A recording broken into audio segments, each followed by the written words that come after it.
Hello जय हिंद प्यारे साथियों। देखिए आज हम लोग देखने वाले हैं क्लास 12th हिंदी का चैप्टर नंबर 4। प्यारे बच्चों चैप्टर का नाम है अर्धनारीश्वर चैप्टर, जो कि class 12th Hindi pros section के अंतर्गत चौथा नंबर चैप्टर है। और इस चैप्टर के 40 अति महत्वपूर्ण क्वेश्चन देखेंगे और जितने भी क्वेश्चन करवाएंगे आपको पहले से पता हो तो नीचे कमेंट बॉक्स में कमेंट करते चलेगा और एक प्यारा सा कमेंट करके बताइए क्या आपकी तैयारी बढ़िया चल रहा है। प्यारे बच्चों कहाँ पर दिक्कत हो रहा है एक बार कमेंट भी कर दो, कहां पर आपको तैयारी करने में दिक्कत होता है जरूर से कमेंट करना और कमेंट करके बताओ तैयारी कैसा चल रहा है। ठीक है, तो चलिए प्यारे बच्चों फटाफट से शुरुआत करते हैं और साथ में चैनल से पहली बार जुड़ते हैं तो चैनल को सब्सक्राइब करना है।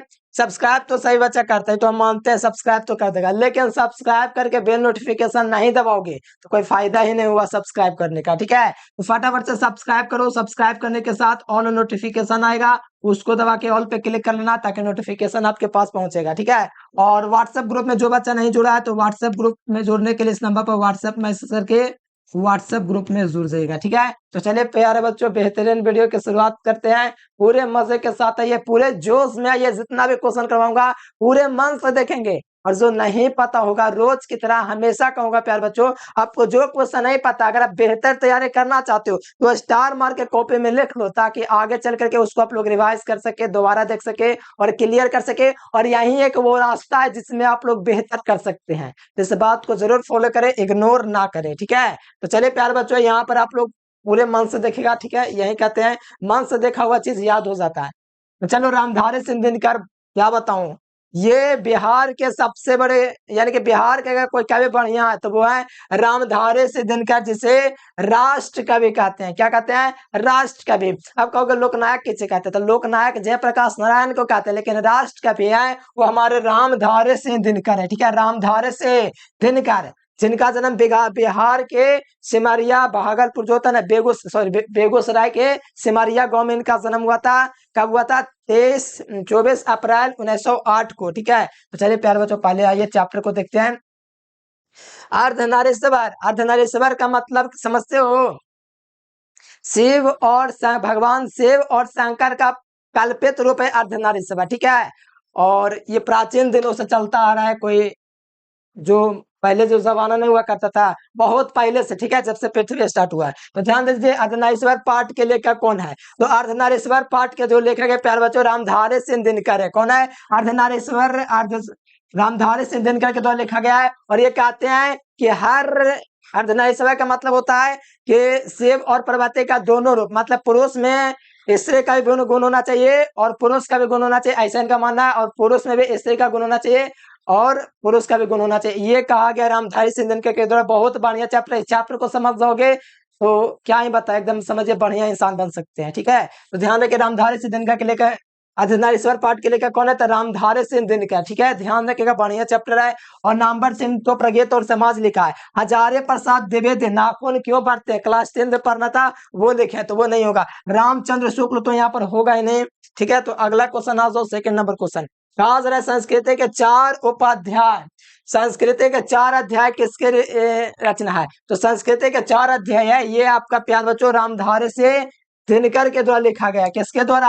रामधारी सिंह दिनकर के द्वारा। रामधारी सिंह दिनकर का जन्म कब हुआ था? 1908 ईस्वी को, हाथ लगा 1974 ईस्वी को हुआ था। कहाँ हुआ था जन्म तो सिमरिया बेगूसराय में। कहाँ? सिमरिया, जो बेगूसराय के वो जानते होंगे सिमरिया गांव के बारे में, उदरैन से सिमरिया बेगूसराय में इनका जन्म हुआ था। किनका?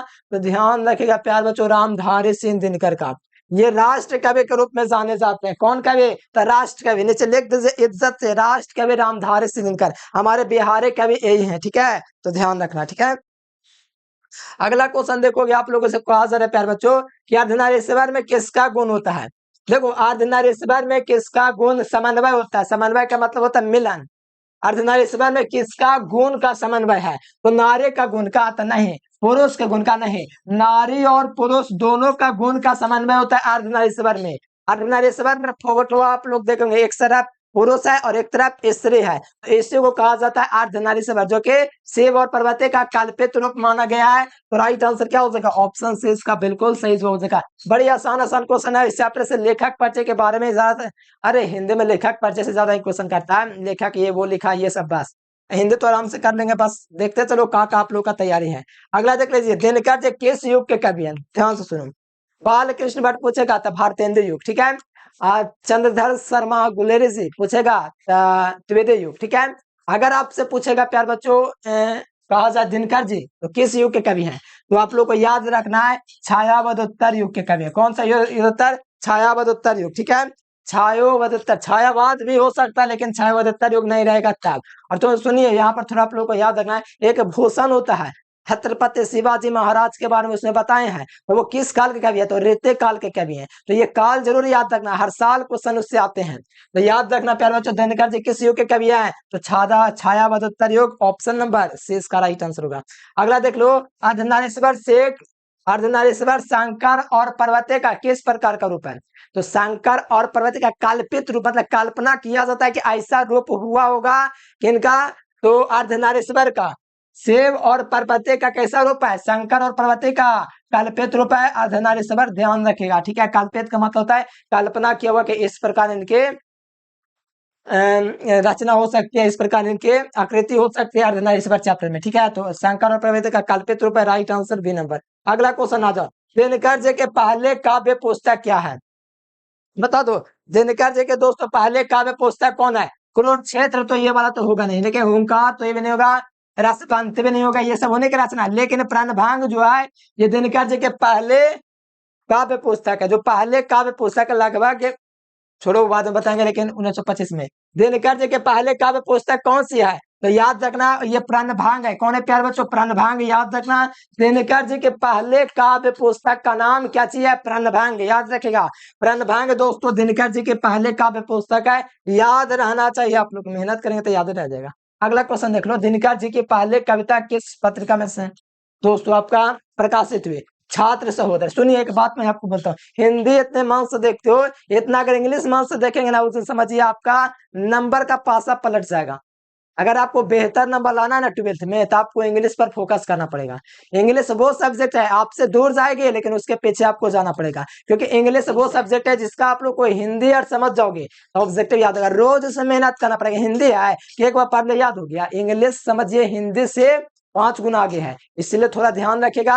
इंग्लिश जो पढ़ते हैं मेरे प्यार बच्चों, उसको आप लोग को हिंदी और समझिए, और इतना बढ़िया से पढ़ा रखा उसको बार बार देखने, इतना देखे कि याद हो जाए, और एग्जाम में आपका 40 में 35 बन जाए। फिर ग्रामर का तो हम ये हैं, ठीक है। तो दिनकर जी के लिए पहले काव्य पुस्तक पत्रिका किसमें प्रकाशित हुई? तो याद रखना छात्र सहोदर, ऑप्शन नंबर ए इसका सही जवाब होगा, ठीक है। अगला क्वेश्चन देख लो, दिनकर जी बिहार के किस जिले में है?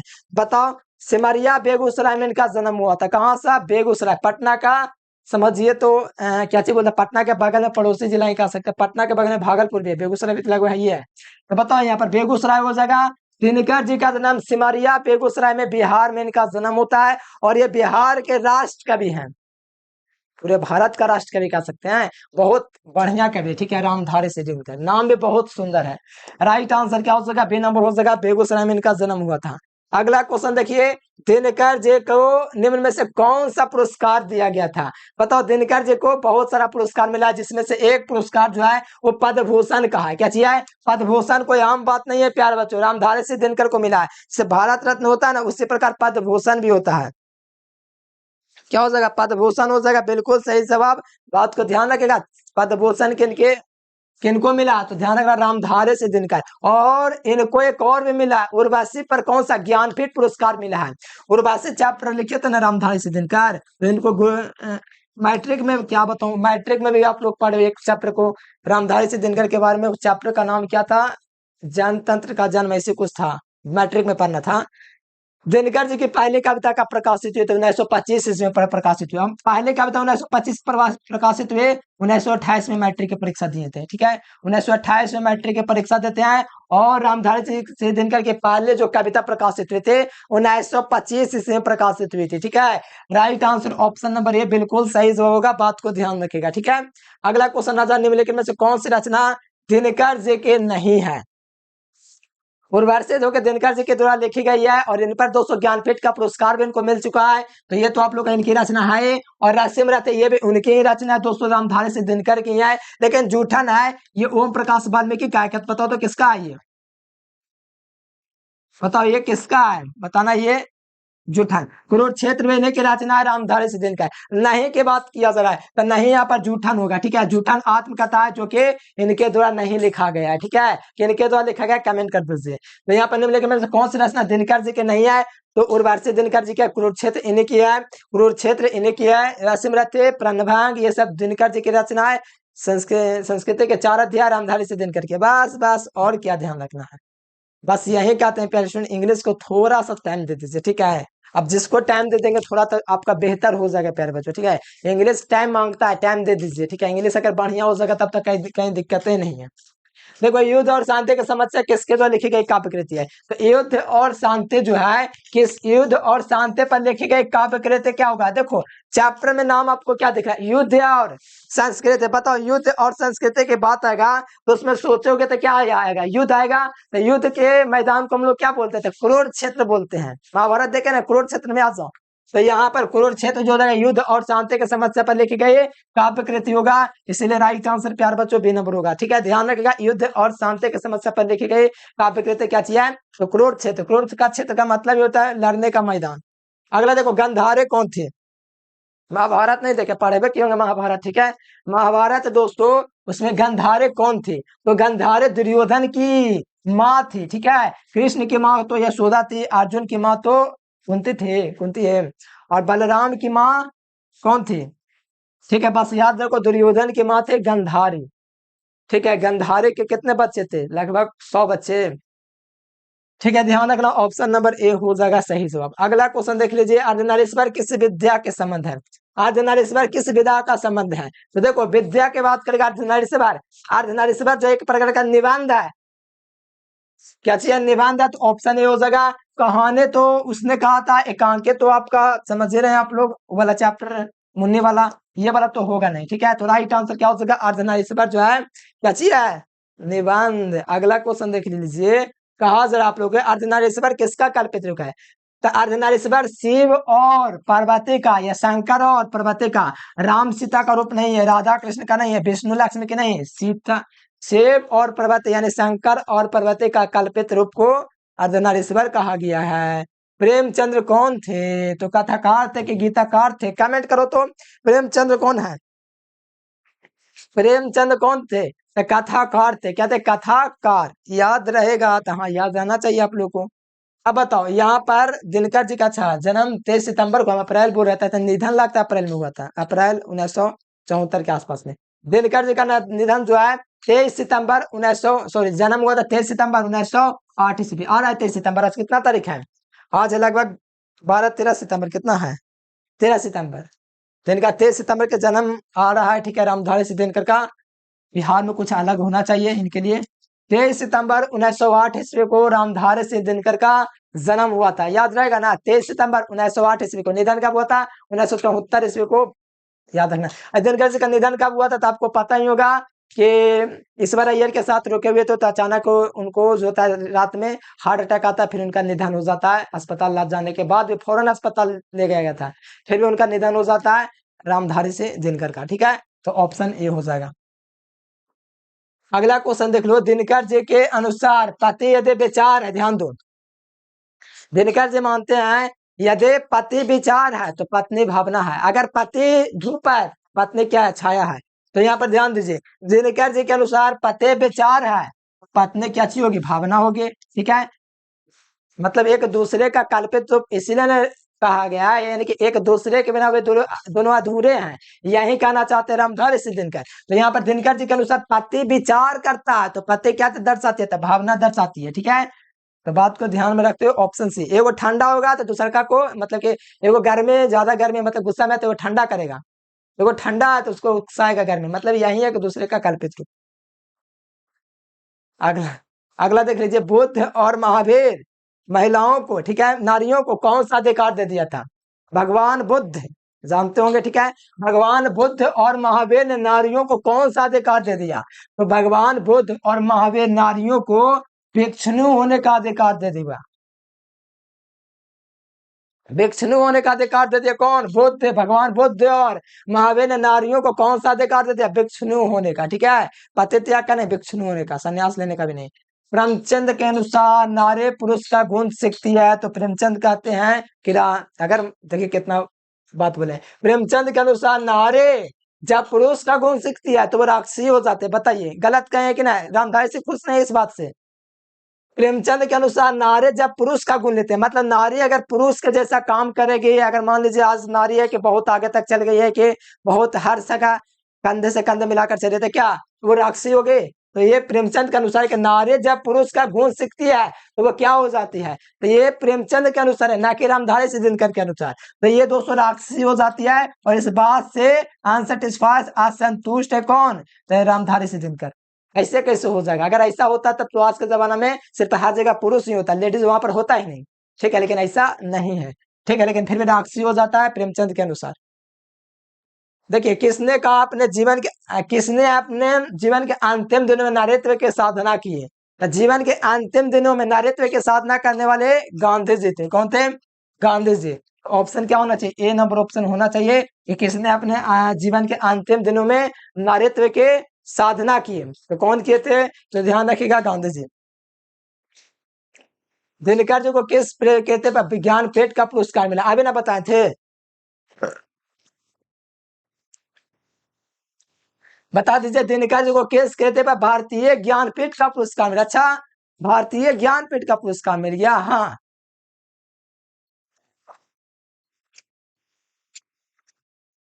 तो ध्यान रखना प्यार बच्चों, अभी थोड़ा देर पहले हम आपको बताए थे उर्वशी कृति पर उनको भारतीय ज्ञानपीठ का पुरस्कार मिला। सॉरी, भारतीय ज्ञानपीठ हाँ का पुरस्कार मिला रामधारी सिंह दिनकर को। अगला क्वेश्चन देख प्यार बच्चों, कहा जरा शुद्ध कविता के खोज किसकी रचना है? तो शुद्ध कविता के खोज करने वाले हमारे रामधारी सिंह दिनकर भैया। ठीक है, शुद्ध कविता के खोज करने वाला लेखक कौन है? तो Ramdhari Singh Dinkar, option number B. अगला क्वेश्चन आओ, अगला क्वेश्चन 24 नंबर है कि पुरुष जब नारी का गुण लेता है तो देवता बन जाता है।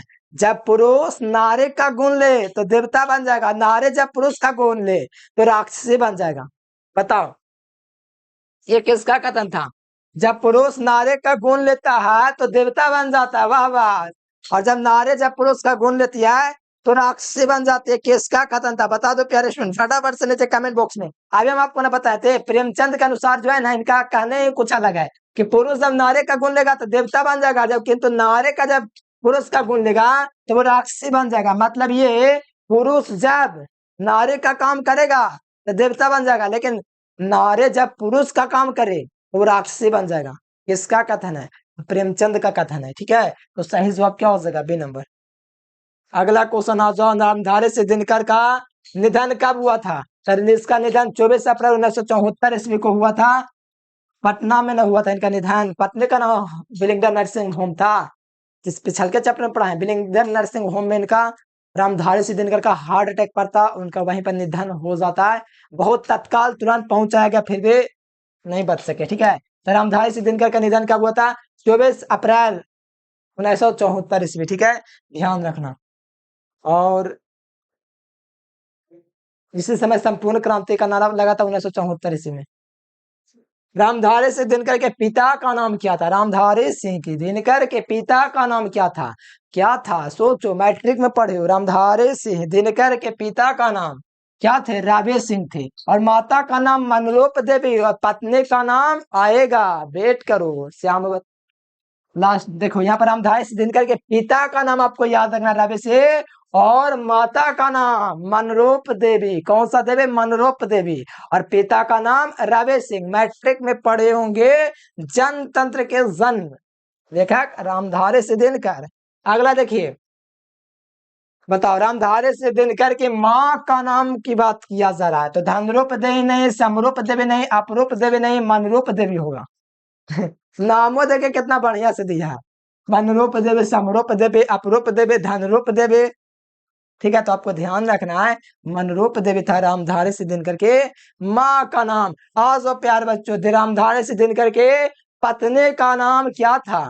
तो रामधारी सिंह दिनकर के पत्नी का नाम श्यामवती देवी था। क्या था? श्यामवती देवी। अब कहोगे प्रभावती, अरे भाई प्रभावती उनके थे, किनके थे? जयप्रकाश नारायण के। इनकी माँ का, सॉरी माँ का नाम नहीं, पत्नी का नाम श्यामवती देवी था, माँ का नाम मनरूप देवी था, पिता का नाम रवि सिंह था। इनका जन्म सिमरिया बेगूसराय में 23 सितंबर 1908 ईस्वी को होता है और निधन 24 अप्रैल 1974 ईस्वी को होता है। इन्होंने संस्कृति के 4 अध्याय भी लिखे थे और इनको उनवर्षीय कृति पर भारतीय ज्ञानपीठ का पुरस्कार मिला। और रामधारी सिंह दिनकर है वो राष्ट्र कवि के रूप में जाने जाते हैं। राष्ट्र कवि के रूप में जाने के साथ साथ साथ बिहार के सबसे बढ़िया कवि है रामधारी सिंह दिनकर, ठीक है। और क्या, और जितना मन करे चैन से बना लीजिए, एकदम चैन बना लीजिए रामधारी सिंह, हर टॉपिक पर ये उसका एक चैन बना लीजिए कि इससे ये जुड़ा हुआ वैसे वैसे है, बस हो जाएगा। ये मैट्रिक का क्वेश्चन है, हमको याद आ गया, हम अपने समय में पढ़ते थे ना मैट्रिक में, तो होता था first terminal exam, second terminal exam, उसमें पूछा गया था ये ऑब्जेक्टिव, ठीक है। तो हमको याद आ गया 10वां क्लास का। रामधारी सिंह दिनकर किस विद्यालय में उप कुलपति रह चुके हैं? भागलपुर विश्वविद्यालय, उसी समय से हमको याद है, ठीक है। भागलपुर विश्वविद्यालय, ऑप्शन नंबर ये हो जाएगा। रामधारी सिंह दिनकर किस विश्वविद्यालय से उप कुलपति रह चुके हैं? अगर आपका तैयारी हिंदी में नहीं है तो आपके गलती है, आपका गलती नहीं है, आपके जो शुरुआती के जो टीचर है ना 9वां 10वां के, उनका गलती है, आपका गलती नहीं है। बता दे किसका गलती है? जहां आप पढ़े हैं 9वां 10वां 11वां 12वां, वहां के टीचर का गलती है कि आपका तैयारी नहीं हुआ, क्योंकि उसको मोटिवेट करना था कि आपको नोट्स तैयार कर लेना है, सभी सब्जेक्ट का खुद से भी तैयार कर सकते हैं, इतना कहना हर टीचर का कर्तव्य है। जैसे कि हमारे टीचर का किया करते थे, ठीक है, 9वीं क्लास में, ठीक है, कि 9वीं क्लास में 12th 10th का 10वां का हिंदी इंग्लिश का हिंदी का और संस्कृत का नोट्स बनाओ। उसी समय से ग्रामा में गए, तो ग्रामा से हिंदी इंग्लिश का बना लिए थे। और मैं 11th का हिंदी पाता बस थोड़ा बहुत पढ़ो नॉलेज के लिए बस, लेकिन नंबर के लिए पढ़ना है तो आपको जो एग्जाम होता है उसके लिए पढ़ो। जैसे 12th हो गया 10th हो गया, इसका बता दिया ना, भागलपुर विश्वविद्यालय। अगला देख लो, यहाँ पर देखोगे प्यारे बच्चों, ये वाला क्वेश्चन तो कहा जा रहा है कि रामधारी सिंह दिनकर का निधन, सॉरी, रामधारी सिंह दिनकर छात्र सौंदर्य के पहले कविता कब प्रकाशित हुई? तो 1925 में, 20 लगभग 100 वर्ष, 1 शताब्दी हो गया इनके कविता को प्रकाशित हुए छात्र सहोदर, ठीक है। 1925, आज कितना है 2025। अब सोचो 2125 में क्या हो रहा होगा, हम लोग की जगह कौन जगह लिया होगा बताओ। 2125 भी एक दिन आएगा 100 वर्ष बाद, क्या होगा? आपके नाम का कोई अस्तित्व नहीं रहेगा, ठीक है, नेक काम कर जाओगे रह जाएगा नाम। 2125 भी आएगा, 2225 भी आएगा, ठीक है। अभी चल रहा है 2025, रामधारी सिंह दिनकर छात्र सौंदर्य पहले कविता प्रकाशित हुआ है, ठीक है, जो कि 100 वर्ष हुआ। अगला क्वेश्चन देख लीजिए, उन्होंने मैट्रिक परीक्षा पास किए थे, तो 1928 इसमें उन्होंने मैट्रिक की परीक्षा प्राप्त किए थे, कौन? तो रामधारी सिंह दिनकर भैया, ठीक है, का दिनकर भैया, ठीक है, तो हाँ ठीक है, तो ऑप्शन ए हो जाएगा। अगला देख लीजिए, यहाँ पर 32 नंबर क्वेश्चन कि रामधारी सिंह दिनकर के रचना कौन है? बता दो फटाफट से, क्या होगा? नील कुसुम होगा कि हारे का नाम होगा कि मिट्टी की ओर हो जाएगा कि इनमें से सही बताओ सभी क्या हो जाएगा? हाँ बहुत बढ़िया, देखिए इनमें से सभी आपका बिल्कुल सही जवाब हो जाएगा, यानी कि रामधारी सिंह दिनकर के दोस्तों रचना जो है नील कुसुम, हारे का नाम, मिट्टी की ओर, क्या सही है बताइए? किसने जवाब दिया? हमको ही नहीं पता चला किसने जवाब दिया होगा, लगता है कौन जवाब दिया, बताओ यहाँ से। 32 नंबर क्वेश्चन का बता दो, थोड़ा सोच समझ के बताना कि रामधारी सिंह दिनकर की रचना है। तो पहला है नील कुसुम, हारे का हरिनाम, मिट्टी की ओर, ये सभी रचना रामधारी सिंह दिनकर की, सब लिस्ट दिया रहता है बुक में एनसीईआरटी वाला में। तो अगला क्वेश्चन आ जाओ, अगला क्वेश्चन है 33 नंबर क्वेश्चन, रामधारी सिंह दिनकर के डायरी किनकी रचना है? तो ये किसकी रचना है तो पता है आप लोग को? क्या चाहिए था? रामधारी सिंह दिनकर, तो ऑप्शन ये हो जाएगा दिनकर के डायरी किसकी रचना है? बताइए दिनकर की डायरी किसकी रचना है? तो रामधारी सिंह दिनकर का नाम का दिनकर की डायरी, जैसे अपना डायरी आप तैयार करेंगे, अपना जीवनचर्या लिखेंगे तो वो आपकी डायरी, तो दिनकर की डायरी दिनकर ना लिखेगा कि दूसरा कोई लिखेगा उसके बारे में? अरे कोई अपना डायरी लिखता है तो अपने बारे में लिखेगा खुद से, ना कि दूसरा से लिखवाएगा तुम लिखो। तो रामधारी से दिनकर के दोस्तों जो डायरी है दिनकर की डायरी, दिनकर जो खुद लिखे हैं अपना। पद्मभूषण एवं अलंकारों से सम्मानित कवि, पद्मभूषण अलंकारों से कवि सम्मानित कवि कौन है? Ramdhari Singh Dinkar. Sir option number D हो जाएगा, ठीक है, रामधारी सिंह दिनकर, ऑप्शन डी हो जाएगा। बहुत बढ़िया क्वेश्चन है, ठीक है, पद्मभूषण और कई अलंकारों से सम्मानित कवि Ramdhari Singh Dinkar, option number D. अगला देखो 35 नंबर, प्रणभंग, प्रणभंग किसकी रचना है? तो रामधारी सिंह दिनकर भैया, ऑप्शन नंबर बी हो जाएगा।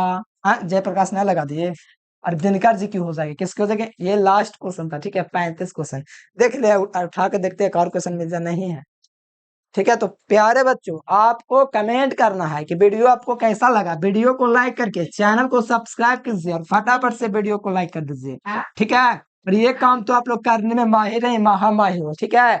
और कमेंट करके बताओ वीडियो के, अरे बाबू चैट बॉक्स में नहीं, कमेंट बॉक्स में कमेंट किया जाता है। लाइव चैट एक लिख रहा है वहां पर, आप लोग जो एबीसीडी कर रहे हैं ना वहां पर नहीं, कमेंट बॉक्स में कमेंट करके बताओ वीडियो कैसा लगा। तो चलिए प्यारे बच्चों क्या बताऊं, आज के लिए फिलहाल इतना ही। Thanks for watching this video. जय हिंद, वंदे मातरम।